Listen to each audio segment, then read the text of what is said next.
Hey guys, welcome to the Sit for the Task podcast. Today we're going to be covering stretching for sciatica, but if you have some low back pain, we'll cover that too.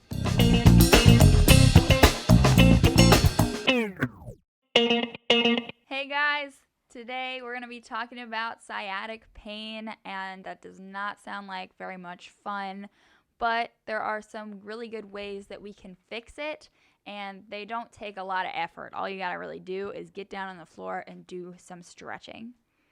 So, just as a not so fun fact to start off, the sciatica affects 10 to 40% of the population. So that's a good number of That's a people. lot. That's like quite a few 100 million people. Yeah. So, everybody, and it can range. So it's not always a debilitating thing. It can just be slightly irritating.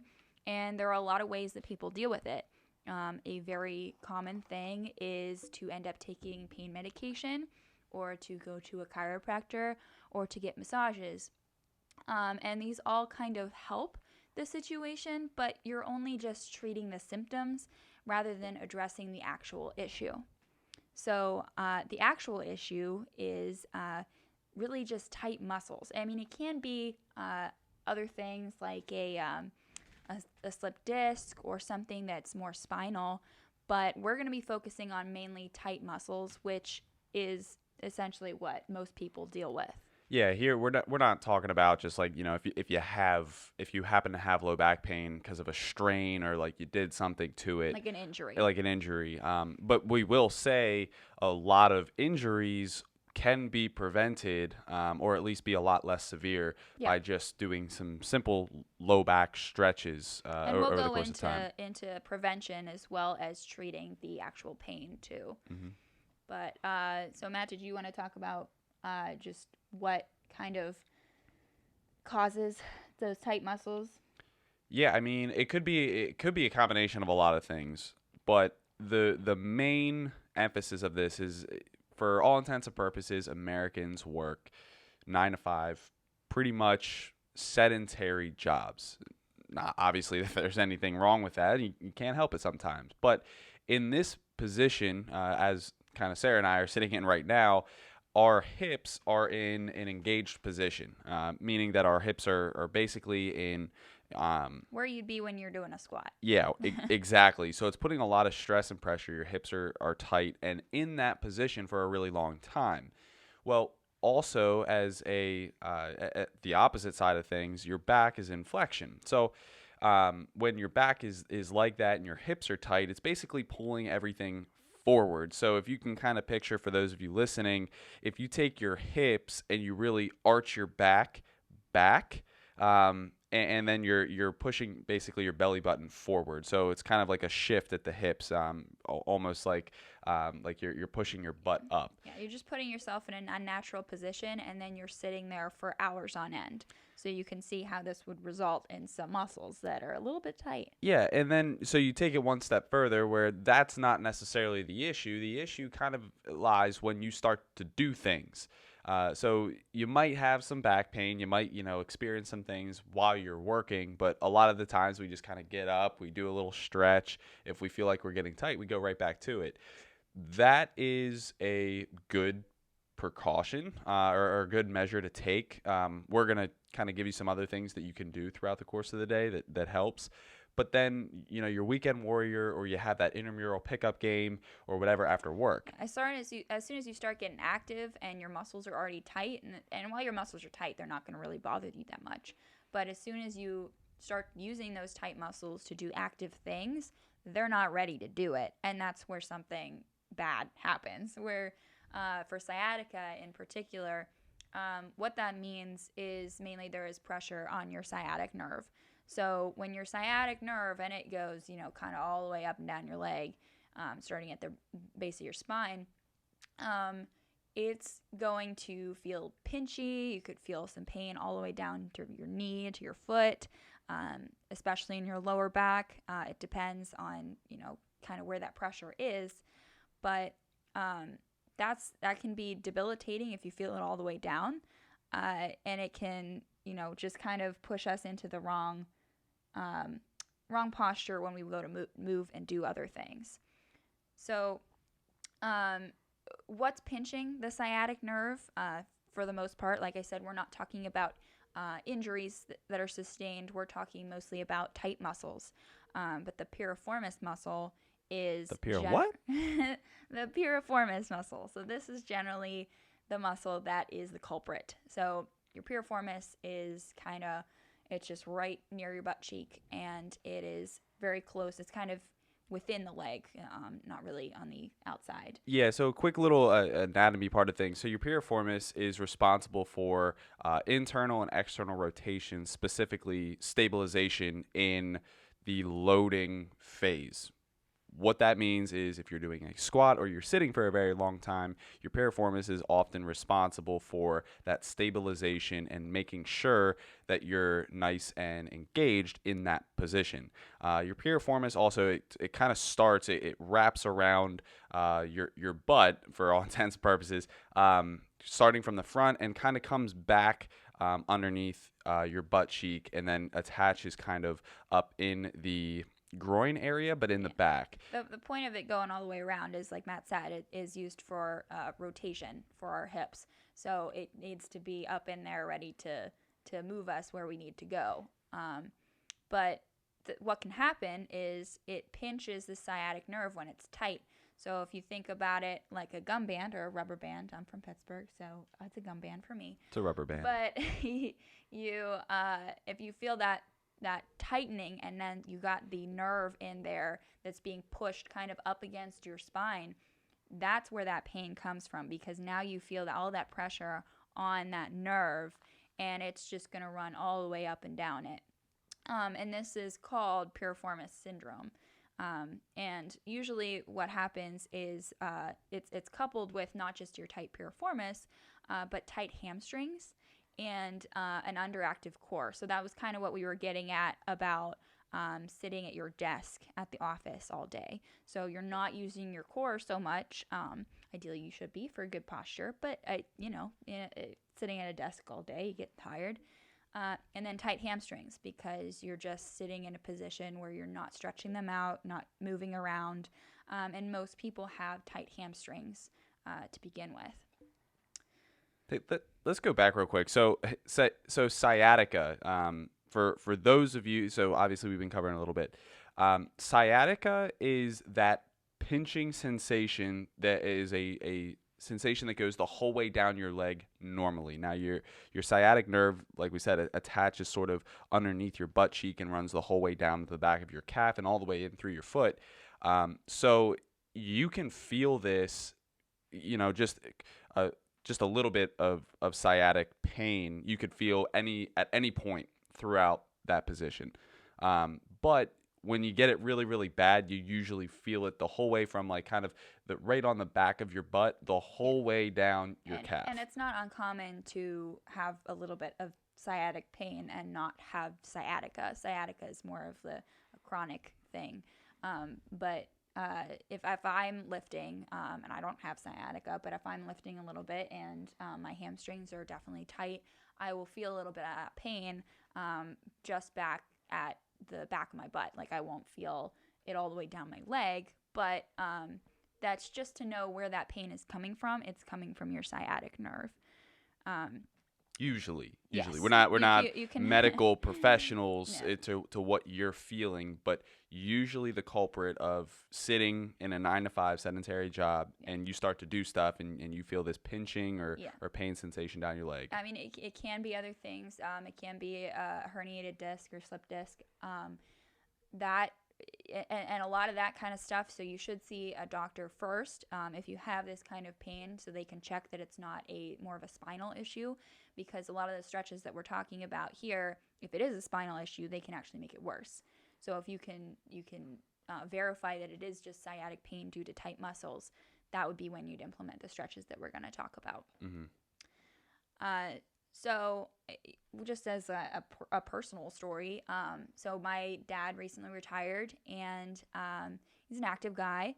But he was a computer programmer, so not a whole lot of moving around in that business.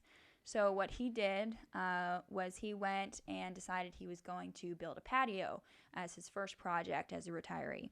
So he went around and was lifting these big, heavy blocks all day long. And, at the end of the day, he just got this shooting sciatic pain, like mostly in front of his knee and all the way down into his foot. And I went over to visit, and like I said, he's an active guy. He was sitting on the couch, kind of hunched over. He had already gone to the doctor at this Yes. point. So the dog was trying to play with him, and he was just sitting there miserable. So I asked what had happened. He explained. He said, I went to the doctor, and the doctor, I said, what did the doctor do? He said he gave him pain medication and muscle relaxers and all these kinds of things. And then when they called for a checkup, he said, well, you should just probably take more pain medication so you don't have to deal with the pain. Which, to where doctors lie in the medical profession, and what's nice is we live in a house full of newly physical therapy students. So for most people that don't understand, so the curriculum of a medical doctor is to treat and see something and to be able to give a prescription for that, whether that is an actual medication or doing something to whatever. Not even that exercise, but actually do something that can temporarily, and I'll say that again, temporarily take away that pain. Mm-hmm. Whereas a physical therapist, their entire curriculum is based off of injury prevention and taking those movements and compounding those movements to make sure it doesn't happen again. So going to see a doctor, they can definitely diagnose things. They can help like you I do said, things. It's good to know what the actual problem is,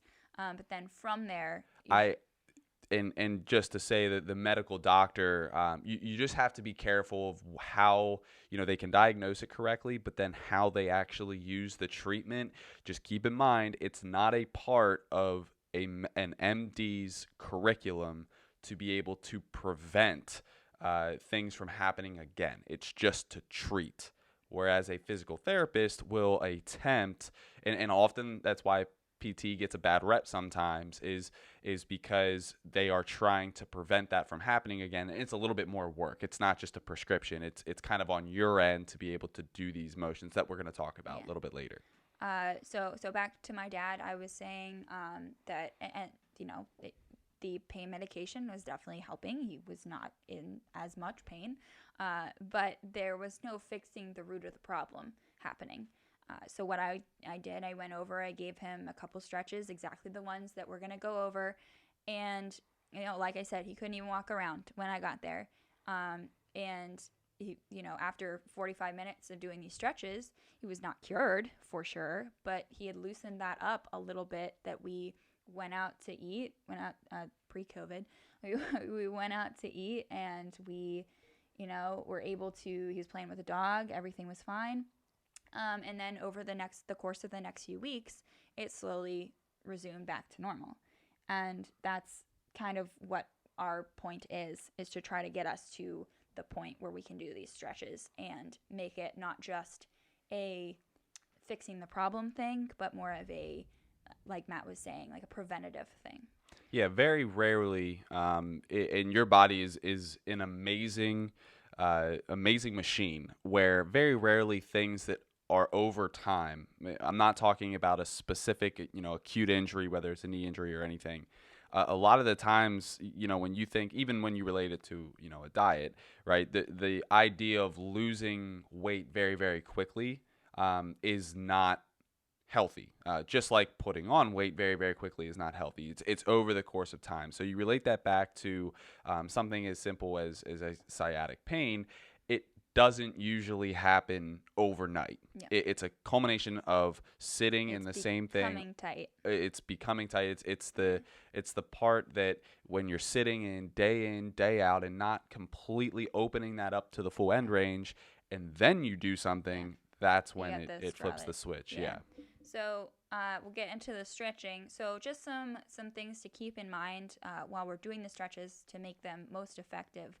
And one of our major things is to how people understand stretching is not really taught in most curriculums. And unless you did a sport, it's not a natural thing to know how to stretch correctly. And even when, and to go off your point, even if you did a sport, a lot of the stretching is just for that sport. general level stretching that Yeah. it doesn't actually take care of some of the issues that you might Yeah. endure later. So, so to begin with, you should hold a stretch for at least 30 seconds.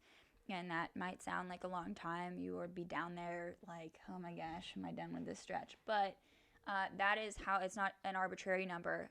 That's how long our muscles need to stretch. GTOs. Yes. So, so your Golgi tendon organs are, they are these, we'll call them sensors that kind of tell us, okay, this is too much pressure, and they activate after 30 seconds and tell our muscles to relax. So after those 30 seconds, our muscles will say, oh, okay, I can't handle this tension anymore. I got to do something about it. And it'll start to relax, and you'll start to notice more mobility.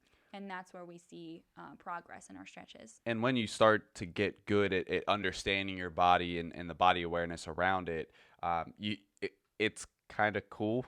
Your muscle actually, you can feel just melt. Yeah. That's kind of like the feeling that you get in either foam rolling, which we'll talk about, but specifically stretching. You've probably even felt that, even if you bend down and touch your toes. If you just hang out there for a little bit, eventually, slowly loosen yeah, up. and eventually you get a little bit more, Yeah. a little bit more of a stretch. So the next thing that we want to focus on is going slow. So, as a gymnastics coach, a lot of my friends would come up and be like, oh, can you teach me how to do a split? And the common thing, and it's still in gymnastics sometimes, where the coaches will push you down to the floor and kind of force it. But you shouldn't force it, because you're then experiencing pain, and you could be damaging the muscle instead of just stretching it and allowing it to adapt on its own. So go slow into these stretches. Next thing we want to focus on is breathing and relaxing. So a lot of people are accustomed to lifting something heavy and the pain that comes along with that, the soreness. No pain, no gain type thing. But and so we're all familiar with it. But stretching, how often do we stretch on a normal basis if it's not something that we're just thinking about doing? It's very intentional. So it's also just not the sexy thing to do. It's not something that you're like, oh, I can't wait to get up and stretch today. Yeah. It's sort of an afterthought for most people. But and that's fine. And that's what we're trying to explain, is that if you are relaxing into it, even though it's a discomfort that we're not used to, you're going to see better results, because the more you can link your brain to your muscles, the more success you're going to see. So don't get caught up in this is uncomfortable. Relax, go slow, and breathe. And when we say breathe and relax, and we'll go over this a little bit later too. Breathing is on the inhale. You are just kind of holding the stretch, and then on the exhale, you're sinking down a little bit more. So onto our stretches. The first stretch is a pigeon stretch. So a pigeon stretch, you're going to find the most immediate relief from this, because you are stretching pretty much directly your piriformis. So there are a couple variations of it. The first one we'll go over is a seated pigeon stretch. So, this is, you're going to have your feet right in front of you. You cross your leg over the other, so your ankle is going to rest on top of your knee, and then pull that leg in. So then you have one knee up to your chest with your foot on the floor, and you have your other one with your knee pointing out to the side. So we do have an article on this that has some pictures that makes it a little bit easier to understand. But this one, you're going to feel a tightness in the top of your in your butt. That's going to be your piriformis muscle stretching. The beauty of this stretch as well is when you're doing it right, especially if you can get the classic pigeon stretch where you have your leg back. What you're actually doing is you're stretching that piriformis and all the muscles around that on one leg, and then on the other leg you're actually stretching your hip flexor. Yeah. So it's kind of a 2-in-1. It's one of our favorite things to do. It provides immediate relief, because those tight hips in the front are also what cause your hips to shift forward, and your piriformis to become tighter. So it's Yeah. kind of a 2-for-1. It helps both things. So the classic pigeon stretch, which Matt mentioned, is instead of pulling that knee up to your chest, you're going to have one leg straight back, kind of like you would in a split. We're not going to a split, don't worry. But one leg straight back, and then the other leg bent, just pointing out to the side. So your knee is facing one way, your foot is facing the other. And like I said, check out the article on this, on sciatic pain, and for some more pictures. The elevated pigeon stretch is going to be the same exact pose as the classic, but your bent leg is going to be up on something elevated so that you can kind of sink down into it and really stretch your hips a lot more too. Start with the seated pigeon stretch first. That's the easiest one. They're all in the article. They're all in the order that you should probably try to do them as well, because they go from something that's pretty simple to something that's a deeper stretch. The next thing, so like I said, we talked about tight hamstrings could be a part of the problem, and many of us have tight hamstrings.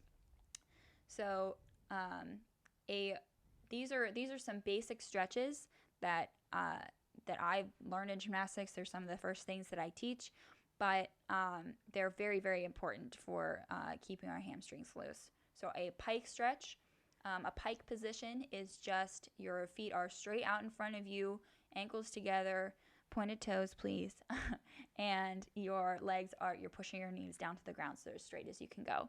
And then from there, you're going to hinge at your hips, not round your shoulders over, but try to reach out and almost think about putting your chin over on your toes. And this is pretty difficult for some people. A lot of people have trouble just sitting up straight in this position, but that's okay. I mean, trying it out and trying not to hunch, sitting up with your back straight, that can give you a good starting point to how tight your hamstrings are, and you can only improve from there. So a straddle stretch, you're going to do with your feet apart. So same thing, you're just straight legs, but your feet are apart. And the important thing here is to think about pointing not your big toe on the ground. You don't want to roll inward. You want to roll your hips outward so your pinky toe is closer to the ground. There's a whole bunch of reasons for that, but it's mainly for knee pain and making sure that you're in the correct positioning during every other movement, squats, lunges, making sure our knees aren't turning in. And then from there, you can stretch from your right leg, hold for 30, to your left leg, and to the middle. And all of these stretches are going to stretch both our hips and our hamstrings. Yeah, so the one major hamstring that is getting stretched in this one are our adductors. When you're sitting down and kind of leaning forward or going back and side to side, your adductors are, if you were to kind of, look, your adductors run sort of on the inside of your leg, but they also connect to it's part of your hamstring complex. Mm-hmm. So when you're stretching those, and you think about the anatomy for that, when everything's tight, your adductors, because they add your legs together, squeeze them. Yeah, they squeeze them together. So this is also, perfect for if you're preparing for a workout or preparing for a run. This isn't just even preventative. This is the kind of stuff that you can really warm up with. And oftentimes a lot, and we can go into this, later in, another podcast episode or whatever. But knee pain is often caused by tight adductors specifically. That relates the whole way to your hips. So when we're talking about these stretches too, it's not just your piriformis that we're stretching and eliminating from getting tight. We don't want you guys to miss that. Anything that you stretch in your lower body, but specifically glutes and hamstrings, making sure that everything is nice and loose, those are going to help immensely in whatever you do, not just eliminating back pain. Your body runs on a kinetic chain, so everything is linked to the other thing. So as soon as you have one problem, something's tight, it's going to cause pain somewhere else. Let's roll with that analogy a little bit more. So if you are just putting or not putting oil in your car, it's not necessarily the lack of oil that will cause the issue of overheating and seizing. It is when those spark plugs start to ignite, everything starts to rub and more friction causes, and then that's actually what causes your engine to blow up. Right. But if you consistently put oil in your car, it just like the kinetic chain, it's, if one thing is wrong, or even if you relate it to your tires, if your tires are bad, your tires start to either face inward or outward, adjusting with the suspension, which then adjusts with the way your car moves, and goes so on and so forth. So just to kind of extend that analogy a little bit longer, your body is And we'll get into like that a a little bit more. mechanical car, where if one thing happens, it's surely going to happen down the line. Yeah, and we'll get into that a little bit more. I mean, what we're talking about now is mainly the stretches that we can do while we're already suffering from sciatic pain, and what we can do to relieve them. And like I said, we're gonna get into we should be doing these stretches on a daily basis. But if you're listening to this, if you're watching this, and you are suffering from sciatic pain, these are the things that we should be doing on a daily basis. So another thing that doesn't really a lot of people kind of miss with sciatic pain is stretching their quads. So we feel it in the back of our leg. We feel it maybe on the front of our knee because that's where it wraps around. But the front of our legs aren't usually in pain, where our quads are. But it can still help relieve the pain in our hips and hamstrings. Because like Matt was saying, if there's one thing that's tight, it's going to cause some changes in our movement throughout the rest of our body. So the first stretch that we can start with is a standing quad stretch. So this is a classic one for anybody that's running, getting ready to run. Just pulling your foot back up to your butt and holding it there. You're going to feel that stretch in the front of your leg. But not neglecting squeezing and activating your glutes at the same time. Yes. That's going to be a common thing with any of these stretches. It's not just a passive stretch. It is making sure that you are turning on the muscles that need to turn on. And it's always the glutes. If you could just do one thing in any of these stretches, think about squeezing your glute as you're doing them. Kind of a contract, relax. So Sarah said, you want to hold it for 30 seconds, but making sure that you're not pulsing, but thinking about squeezing your glute and then relaxing on the exhale. Squeezing the glute, relaxing on the exhale. Yeah. And so a lot of the times in this stretch, it can be really tempting to deepen the stretch by yanking your foot out to the side. So now instead of being up by your butt, it's like off to the side of your hip. Well, now you're putting your knee at kind of an awkward angle. So the way to deepen the stretch, creating an angry knee. Yeah. Said anger. But in order to deepen the stretch without pulling your knee or causing more pain, you can do a wall quad stretch. So this is done by kneeling on the ground and facing a wall, and slowly sliding your back knee up against the wall so your foot is along it behind our glutes. So you're facing away from it, knee up against the where the floor and the wall meet up, and your foot going straight up it. And then by raising your chest up, you're going to immediately feel a stretch in that leg because it's pulling your hip backwards. It's not just staying straight up and down. Your hip is back behind, and you're feeling that stretch. So that's a better alternative than yanking your foot to the side. So like we've kind of hinted at the whole time, these are good stretches for now we're already suffering from sciatica, but how can we prevent the pain if this is not working? So a chiropractic visit, which is often prescribed, that can be pretty good for relief. But it's good to keep in mind that chiropractor is not fixing the problem. It's not a one-time deal. What they're doing is resetting. So if our hips are a little out of balance and we've got just this movement imbalances that are due to what the chiropractor can fix, then they can reset that. But then what holds us into that position is by strengthening the muscles, stretching the muscles that need stretched, and strengthening the ones that need to hold us. If we don't do anything after we visit the chiropractor, you're going to be visiting him once a week. Yeah, or you're once just a going to month go or right whatever back it is. into those imbalanced postures where the chiropractor is going to have to reset and reset and reset. So go to the chiropractor, have the chiropractor reset you, and then say, okay, now that I'm in the position I need to be, I need to train myself to stay here. So it's not a permanent solution, to keep that in mind. And then, like we said, stretching for sciatica to prevent it in the future is a really good thing. So when we get really sick, we take or we injure ourselves, we do things to prevent that, right? But for back pain, for whatever reason, since it is so common, like we said, 10 to 40% of people suffer from lower back pain and sciatica. It can be something that we just kind of accept, like, well, we're getting older, so now I have back pain. But instead, you don't have to suffer that way. By stretching regularly and doing some of the stretches that we went over today, they are really, really helpful for just keeping our body loose and active on a daily basis.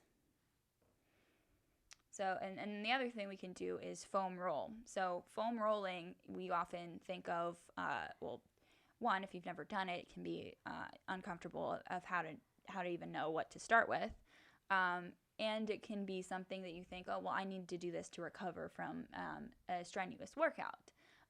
Yes, but I think it should be a staple for all office workers or anyone that has a sedentary lifestyle as well. Yeah, you got to treat your job, and this is what I'll preach, all day long saying this. If you think about an athlete, they are paid to perform at the highest level every single night, whether it be a practice or a game. So their job is to do the things that we're saying. But the key to take away on that is they get paid, their job is to perform every day. Well, let's even relate that to the real world. Even if you're a computer programmer, you're paid to computer program. All well and good. What happens when you start not being able to do the things that you want to do because you are in pain during the day? Well, one of the major reasons that people miss work is pain, injury, and illness. And these are all things that can be at least prevented by increasing your state of physical fitness. And that's the whole point of our Workout of the Day app, is creating something that's simple that you can do at home, that helps you understand how these motions and these workouts relate to everyday life, and just how easy it is to keep your body in shape. We're not aiming for top athlete with these Workout of the Days. We're just understanding our body, our movements, and where we need to improve. So doing a warm-up for the beginning of what you for any kind of activity, that could be some strenuous physical activity, or that could just be going to work. If you know you're going to be sitting all day, then doing something active in the morning, even if it's just a brisk walk, gets our bodies moving, where it otherwise would just go straight from in bed to now sitting at a desk. And then the other thing that which I mentioned a little bit at the beginning, but strengthening and engaging your core are really helpful for not letting these muscles relax into tight and stiff positions. So when we're sitting at our desk and we're all kind of hunched, and now our hips are rolling in different directions that we don't want them to be in, and our spine is being pinched and just in a position that's going to make us stiff, and we're finding that if we're in that position, that's where we start to develop incorrect form in our other exercises. So if we're doing squats, or if we're doing lunges, or any other kind of workout, and our backs are so used to 8 hours a day being hunched over, you're going to find that same movement pattern in your daily lifting. So by having an engaged core and having our core and our backs be able to work together to support our spine, we're going to find, and practicing that when you're just sitting at the computer doing, just regular work, when you're practicing it, then you're going to have much more success when you go and do these movements in the gym. Yeah, pick yourself up something, even just like if you're allowed to do it, a stability ball at work. or even just something you could put on your chair that gives you a little bit more of an unstable surface, just forces you to have to sit up. It's very difficult to sit on a stability ball with a rounded back because it wants to go all over the place. But you just got to engage that core. Kind of if you think about just taking your lower abs and squeezing them, not just flexing really hard, because that can cause some issues too, but making sure that the lower abs are engaged. That's primarily what causes that hip shift forward, and causes your hips to be tighter, and then putting more strain and pressure on your hamstrings. You got to think about your spine as kind of like just a noodle. Like it's not really being supported by anything except for the muscles around it. So as soon as those muscles relax, it's just going to flop in whichever direction. But using our back muscles and our core muscles to support it, it's going to sit in the position that it's meant to be in. And the last thing that we recommend to avoid sciatic pain is lifting correctly. So, a lot of times they're said, okay, this is I used to work at Target, and one of the things that they said for heavy boxes was this is a team lift thing. And that's good. But I don't know that we ever really understood fully the way to lift. So you can have two people lifting, that's fine. But lifting correctly, even if one of those people are lifting incorrectly, it's going to put more pressure on the other person. So anytime that you're lifting, you're always told, well, lift with your legs, not with your back. But how often? What's that mean? Yeah, how often is that actually explained? So the main thing to keep in mind, if you think of nothing else, is to bend your knees, get down almost eye level with whatever object you're going to lift, and then keep your back straight, not straight up, but hinged at your hip, so it's not rounded forward, and placing that effort on your spine. It should be your hips, and then lifting, pushing up like you would from a squat. That is the safest way to lift, and it's going to put a lot of pressure on the muscles that can handle it, and not your spine, or where that can pinch the muscles. And like I said, what happened with my dad was he was lifting heavy things. I wasn't there, so I can't correct his form, but if you're putting pressure on those muscles that aren't prepared for it, or they're already tight, that's when you create injury and sciatic pain. Easy way to think about this is, other than just hinging at the hips and bending your legs, squeeze your glutes. Mm-hmm. Squeeze your butt. Yep. As soon as you're going down to pick something up, if you think about squeezing your butt down the whole way to pick it up, and then continually squeezing your butt as you're lifting it, your body has a natural way of kind of putting it in the correct position. A lot of the major things that we talked about today are usually caused by tight hamstrings and underactive glutes. I think your glute is a primary mover and flexor in the lower body that we just, if you're sitting all day, you're not using it. Yeah. So, and a lot of this stuff we cover in our fitness app, where we try to. A lot of it is based on lifting correctly, moving correctly, and becoming comfortable in situations that real life puts you in. So if you're lifting a heavy box, we link those exact exercises to that exact movement, lifting a heavy box. Or just this normal things that we do around the house or for sports, linking those exercises and those movements to movements that we actually do on a daily basis is really helpful, not just to understand how your body works, but to link your brain into what you're practicing for. Yeah, the more that we can just, if the first step is just thinking about what you're doing, the more we can really think about tracking our knees over our middle toes, hinging at the hip, with every single thing we do, whether we're getting in the shower, getting out of bed, picking up a box, actually lifting, doing whatever we do on a daily basis. If we're just conscious of where our body is and what we're doing, that's step number one. And then actively doing those things to practice in a lift or in a controlled environment is then, that's the name of the game for practicing in and outside of the gym. Yeah. So that's why most of our workouts you can do at home with the equipment that you already have.